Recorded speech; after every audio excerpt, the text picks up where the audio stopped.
ಜಪಾನಿನ Christmas celebrations ಬಗ್ಗೆ ಈ 3 ವಿಷಯನ ನೀವು ತಿಳ್ಕೋಬೇಕು. ಒಂದು, ಜಪಾನ್ ಅಲ್ಲಿ ಬೇರೆ ಕಂಟ್ರಿಲಿ ಸೆಲೆಬ್ರೇಟ್ ಮಾಡೋ ತರ ಕ್ರಿಸ್ಮಸ್ ನ ಸೆಲೆಬ್ರೇಟ್ ಮಾಡೋದಿಲ್ಲ.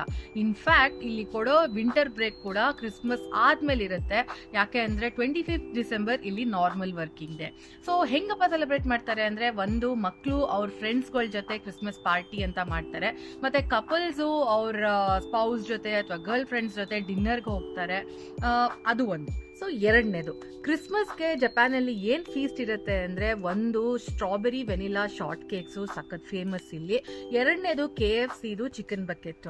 ಯಾಕೆ ಅಂದ್ರೆ 1970 ಫಸ್ಟ್ KFC ಓಪನ್ ಆದಾಗ ಅಲ್ಲಿ ಸ್ಟೋರ್ ಮ್ಯಾನೇಜರು ಕ್ರಿಸ್ಮಸ್ಗೆ ಅಂತ ಈ ಬಕೆಟ್ಸ್ ನ ಸ್ಪೆಷಲ್ ಆಗಿ ಮಾರ್ಕೆಟಿಂಗ್ ಮಾಡಿದಕ್ಕೆ ಅವತ್ತಿಂದ ಜಾಪನೀಸು ಅದನ್ನೊಂಥರ ಕಸ್ಟಮರಿ ಟ್ರೆಡಿಷನ್ ತರ ಕ್ರಿಸ್ಮಸ್ ದಿನ ಎಲ್ಲರೂ ಒಟ್ಟಿಗೆ ಕೂತ್ಕೊಂಡು KFC ಚಿಕನ್ ಬಕೆಟ್ಸ್ ನ ತಿಂತಾರೆ. ಮೂರನೇದು, ಇಲ್ಯುಮಿನೇಷನ್ಸ್ ಮತ್ತೆ ಡೆಕೋರೇಷನ್ಸ್ ಬಗ್ಗೆ ಮಾತಾಡ್ಬೇಕು ಅಂದ್ರೆ, ಜಪಾನ್ ಅಲ್ಲಿ ಹಲವಾರು ಕಡೆ ಇಡೀ ರೋಡ್ ನೇ ಡೆಕೋರೇಟ್ ಮಾಡಿರ್ತಾರೆ. ಅದು it's part of winter illumination. ನೋಡಕ್ಕಂತೂ ಸಖತ್ತಾಗಿರುತ್ತೆ. ಬಟ್ ಕ್ರಿಸ್ಮಸ್ಗೆ ಅಂತ ಏನು ಮಾಡೋದಿಲ್ಲ.